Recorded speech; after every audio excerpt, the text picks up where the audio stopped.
Hello, everyone, and welcome back to the Double Dribble Show here on the Brew Sports Network. I am Mitch Vomhoff, still pushing back against March Madness as hard as I can. I'm joined today by Jimmy Carlton. Jimmy, how you doing, buddy? Doing well. I'm well rested. Excellent. I took yesterday off for a little recuperation, and I'm ready to go. You know, I got Adam Silver's memo, so yesterday wasn't as important of a game of a show, so I'm ready to go today. The fans were very angry. I saw some tweets that did not enjoy your missing yesterday's game. But hey, listen, it's for the good of the team. Listen, I've written a lot of really terrible hot take pieces in my life, so I've gotten a lot of hate, and it's water off my back. If that's even an expression. Yeah. Definitely. All right. Well, we are glad to be back here with you. We've got some great topics in the NBA to cover today. We have, for the first time ever, we have here. Our friends are here. Jason Kidd, Junior Bridgman, and Junior Bridgman looking over us as always. For the first time in the history of the show, we have a guest. Looking forward to that. Yes, very exciting. We're really going places here. We were somehow able to, and this is just a miraculous work behind the scenes by producer Baxter. We were somehow able to book my childhood friend, part-time blogger, and a serial Bucks tweeter, Paul. So we're looking forward to having Paul later on. Yes. Very, very sophisticated and energetic Bucks fan, and also very big in the NBA spheres. Great. Yes, we're looking forward to that. But in the meantime, let's get into a little bit with some of the headlines in the league this week. First off, Jimmy, this is something that actually came across my desk that I definitely have as a professional. Grab that hot off the wire.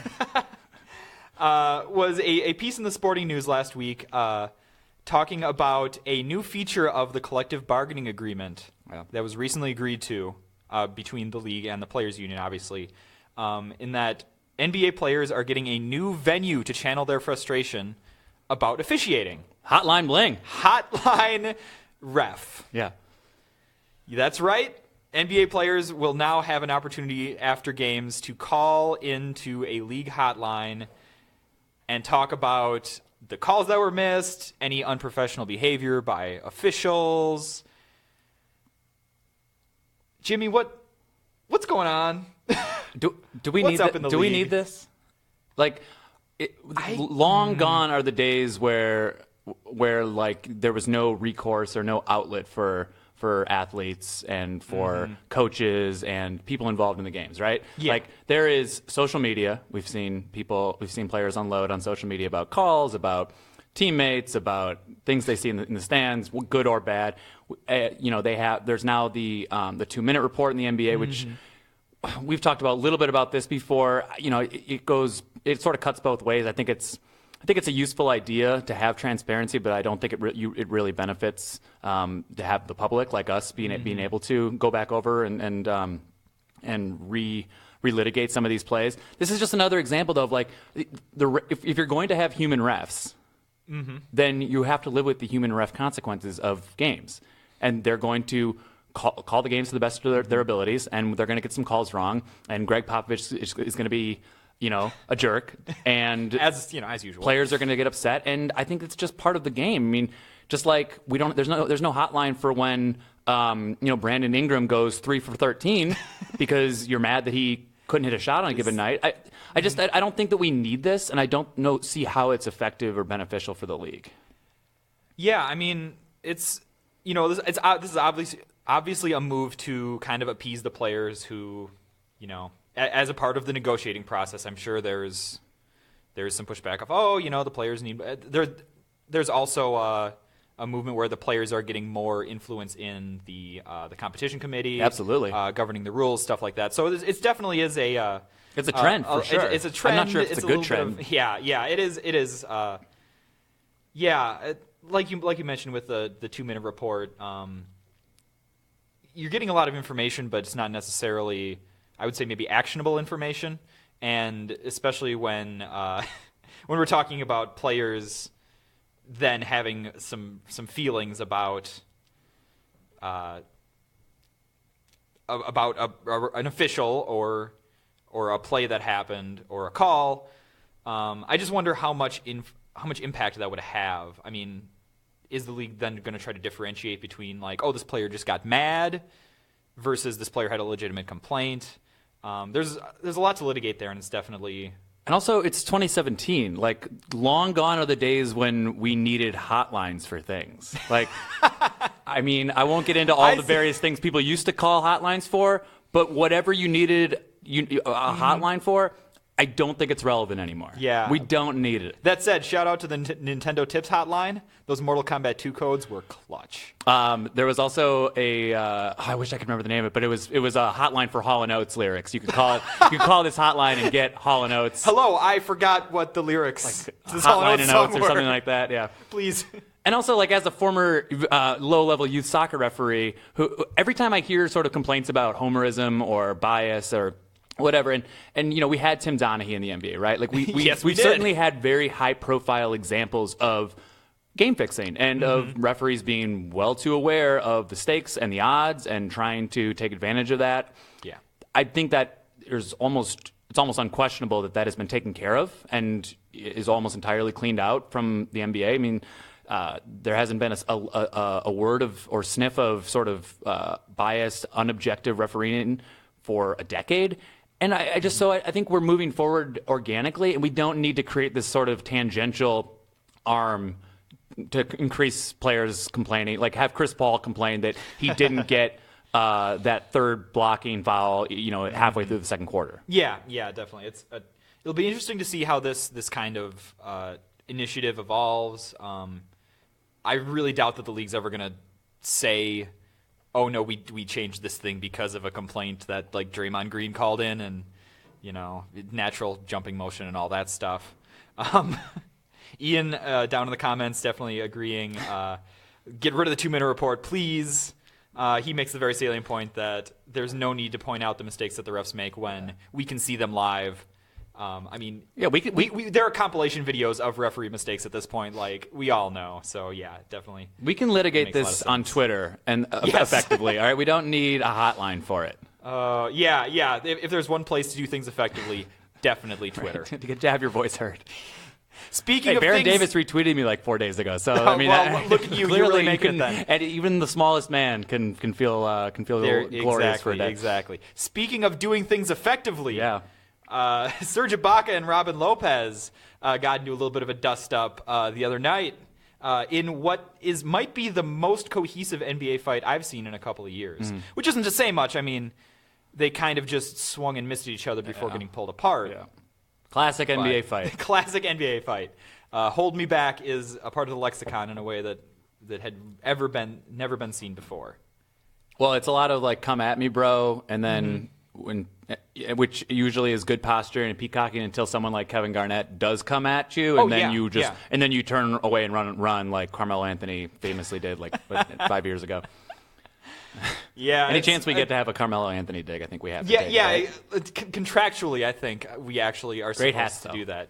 Yeah. So and you know, it kind of brings up you know, we've had some lesser melees very recently. I mean, there was you'll be surprised to know that Nick Young was in the middle of something, but we had Nick Young kind of going after a couple of Bucks, Greg Monroe going after a couple of Lakers, all that. But it's the same kind of thing where that's not really a fight. That's just dudes getting mad and kind of shoving each other and then getting broken up and then promptly getting ejected because, you know.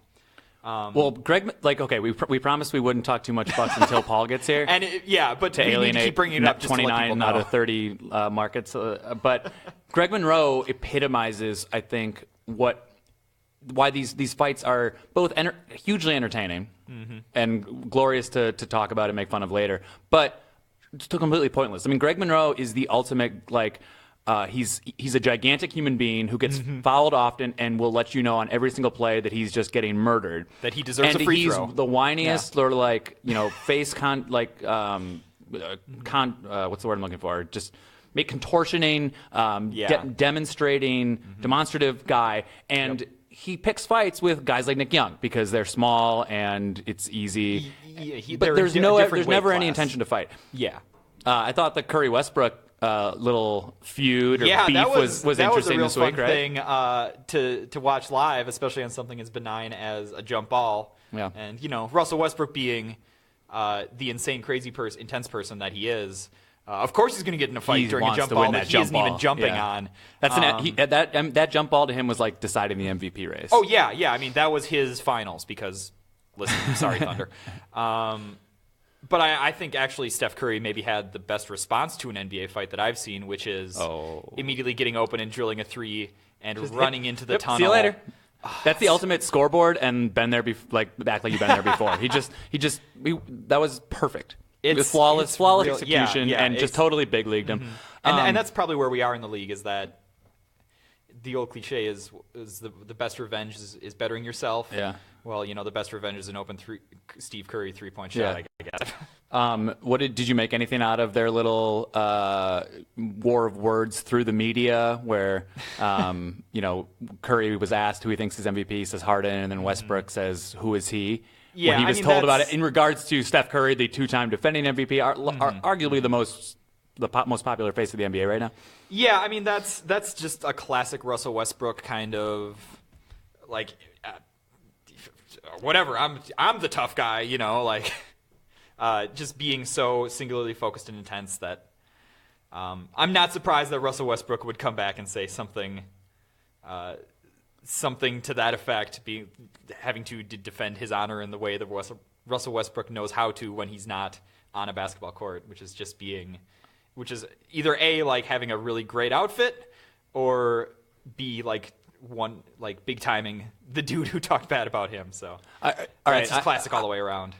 Because we don't want to condone violence in any we way. Disclaim. But we can in the spirit of the fact that NBA fights are always these posturing, nothing, benign slap fights until they get pulled away instantaneously.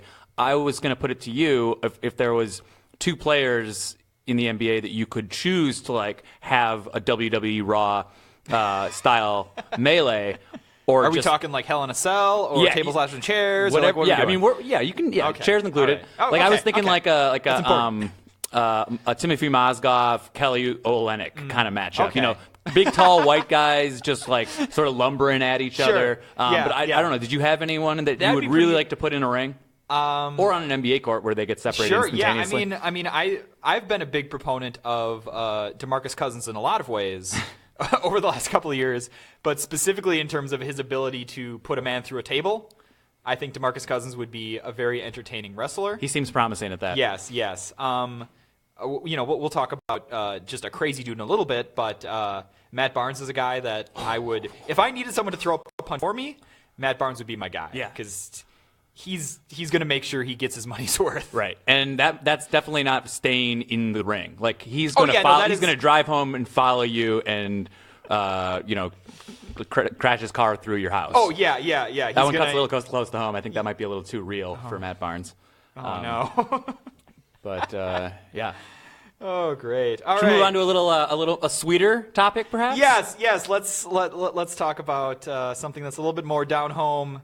Reminders of your childhood. Yeah, definitely. It turns out that we do have something in common with NBA players after all, Jimmy, in that we love peanut butter and jelly sandwiches. We do. In fact, I was running a little bit late to the studio today because I was making my favorite. Because you are dedicated to your craft. I made a bomb peanut butter and jelly sandwich at home today. Oh, did you? I cut it into two. Should we bring it out? Why, yeah, I didn't know if it was going to be bring out the sandwich. Save it like a reward for later. Yeah. Oh, hey, listen, we can. We got through our first segment, all right? So I think here it is. In fact, I think I might treat myself with a little something here. A peanut butter jelly there sandwich we of go. your own. Look at that. All right, look, Mitch, why don't you tell me about your peanut butter and jelly sandwich before we get into why we're talking about this? I'm a little bit of a traditionalist when it comes to the peanut butter and jelly sandwich. Obviously, I don't have the bread. So you got a Kaiser roll there.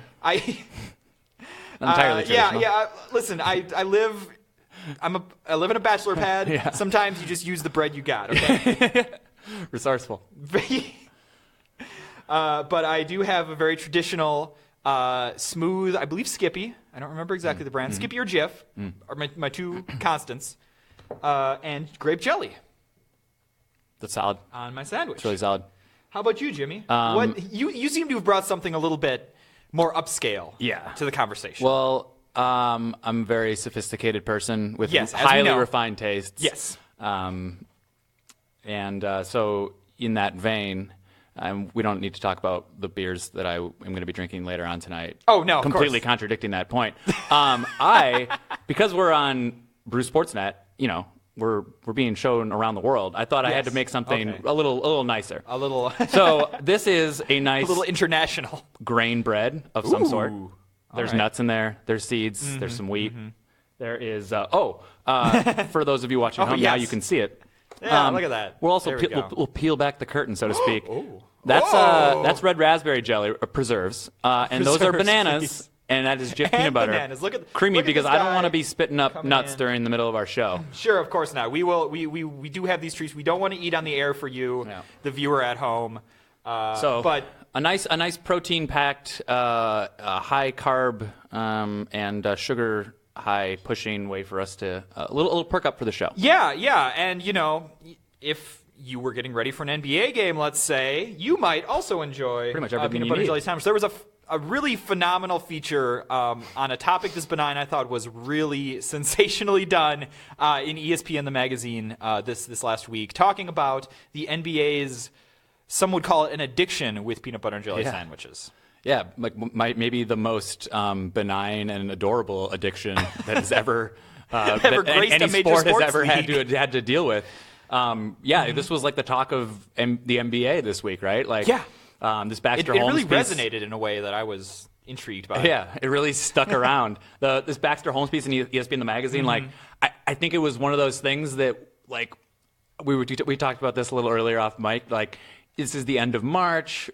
We're not quite to the playoffs. We're a little past, obviously, news of trades and All-Star. It's definitely sort of the dead down, slow news of the NBA's schedule.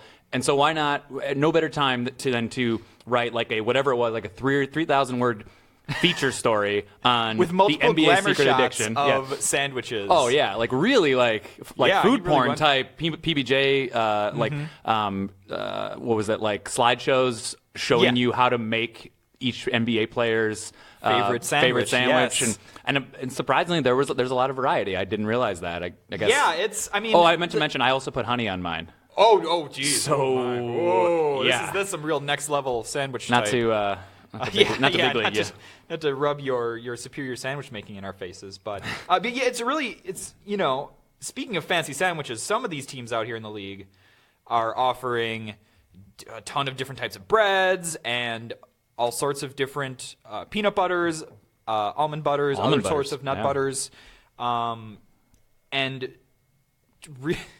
really in the same way that a lot of teams have gotten into tweeting out pictures of their pregame or post-workout meals to show how committed they are to nutrition and fueling their players' bodies. Yeah. It seems like those teams are also putting that amount of effort into making sure that players have the exact sandwich that they want before the game. Okay, we're going to talk about, we teased this at the beginning, the memo from Adam Silver about rest and all the science that goes into that. We're going to talk about that in the next segment. And so there's this hilarious dichotomy between of the absolute sports science and the highest level of the most lucrative, most well-funded athletic medical technology and sports science techniques known to us humans. Yes. And at the same time, you have the NBA, which is adorably 5-year-old. The players. There was a story either this week or last week also about that was basically players love naps. That was the thesis was NBA players love naps. They have to get their naps in.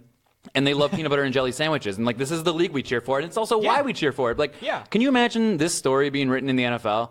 All the sandwiches would have concussions. So that's not just creatine and HGH. It's not. You can't. Yeah. This sandwich is spiked. I don't know. I love this stuff. Some people, I don't know. Actually, I said some people. I don't even know. Is there anyone that was upset about this kind of story? There's nothing else to talk about right now, right? Yeah, you need... Which is why we're talking about it. Yeah, which is why we just spent 5 minutes on a sports show talking about sandwiches. But, yeah, my kind of last thing here is I really appreciate the relatability of the NBA in a way that a lot of other leagues aren't. Because I also love naps. Right. And I also love peanut butter and jelly sandwiches. NBA players, they're just like us. Yeah, exactly. Yeah, they're just like us, but 6 inches taller and can dunk a basketball. And much, much richer. Yeah, well, we're getting there. All right. Another social trend? Another social Do we trend, have time Jimmy. to talk about another social Let's trend? hit this one social trend, and then we'll get to a topic that I really want to talk about. But you go ahead and introduce. Well, real quick, another thing that is another story that came out this week that I can really identify with. The decline of going out in the NBA, like the decline of the J.R. Smith nightclub binge. And I mean, as the sports science gets a little bit more advanced, we realize how important rest is for players. I would have imagined that like the sports scientists of like the 70s, 80s, and 90s would have also said, maybe don't go out to the club until 5 when you play the next day. But, maybe. But now we know with data. Yeah, exactly. Now we have analytics. And now there's Tinder. So that helps a lot too. There's Tinder and there's Twitter direct messaging, as people like Ray Allen have found out. You can slide right in. Yeah, there was an interesting story. It was DMs. basically like the social scene has changed in the NBA. Yeah, like definitely. Their players are not going out as much. They're not going to bars. And like my boss at onmilwaukee.com has great stories from the 90s and early 2000s of like seeing Milwaukee Brewers players out and Milwaukee Bucks players out at bars that he would go to, which you would never really expect now. And just seeing them hit on girls and getting drunk. And you never see that anymore. Like very, very rarely. And I'm not even just talking about Milwaukee, but you never hear the stories of just like athlete going out goes wrong. Because there's cameras everywhere. Yeah, and players are definitely more aware of like, for sure. If I go out and something bad happens, people are going to see it. People are going to talk about it. Yeah, it's going to be gonna get away with videotaped. it. Yeah, and so now, and then also with a lot of like the dating and hookup apps, these guys are 25-year-old millionaires. Like, there's really no reason to denigrate the fact that they want to meet some girls. They have a way easier time with Tinder than I do. Yeah. So. Although if I saw that on Tinder, I'd be like, "That's a bot for sure." That's like when I match with like Paul George is like not when I in match my with like neighborhood. some like 19-year-old model, and it's like, wait, why are we matching? This is amazing. Oh, it's because she wants me to download Skype and she wants to. Anyways, we're getting really in the weeds on that one. It's all theoretical. Listen, of course, But I don't know. I thought it was interesting. And, the point of the story was like the players are performing better, just like a lot of other things. Yeah, like this is part of the sort of the sports sociology, sports science, and they're performing better. They're winning. Like. Yeah, they're definitely winning. Thank you, technology. Good work, NBA. For improving hookups and rest in the NBA at the same time. Speaking of rest, let's get to our actual premier topic of the week. Much digital ink was spilled. Much fervor was raised. Airwaves were Many people polluted. on Twitter got mad at leading sports journalists about resting NBA players. Yeah. So resting players isn't necessarily a new concept. I mean, a couple years ago, we were praising Greg Popovich for his innovative... He was like a genius. Yeah, exactly. For his innovative use of the DNP coach's decision to save his aging star players from, more damage to their bodies, more wear and tear as they were leading up to the playoffs. But now, the other week, LeBron James had a couple things to say about rest and how it's viewed when he and other stars for the Cavaliers rest. And now this week, it just came out that Adam Silver is sending out memos to the teams, maybe saying, "Hey, listen, please don't rest guys for our marquee games. Like, we're trying to market this product, this league," which I totally get. But it brought up this real interesting discussion about what fans are entitled to when they buy tickets for basketball. I think that's exactly the thesis, right? I mean, that's the question that I think the NBA is asking, that a lot of people are missing when they talk about. There's two camps. There's like the camp that says you're wrong for complaining about not being able to see LeBron James against the Clippers in person, or LeBron James anywhere. I mean, for LeBron, the business of the NBA is entertaining its fans, and if they don't have a product to sell to their fans, then they don't have. Then they're not going to make any more money, and they're at the height of their popularity right now. I don't think they should make the mistakes that the NFL has made in the past, where they get too arrogant, they get too full of themselves with how popular they are, and they start not listening to fans' complaints. Yeah, definitely. And we will pick up this. It looks like we're going to pick up this conversation in a little short bit. We're going to take a brief break, and we'll be right back with you on the Double Dribble Show.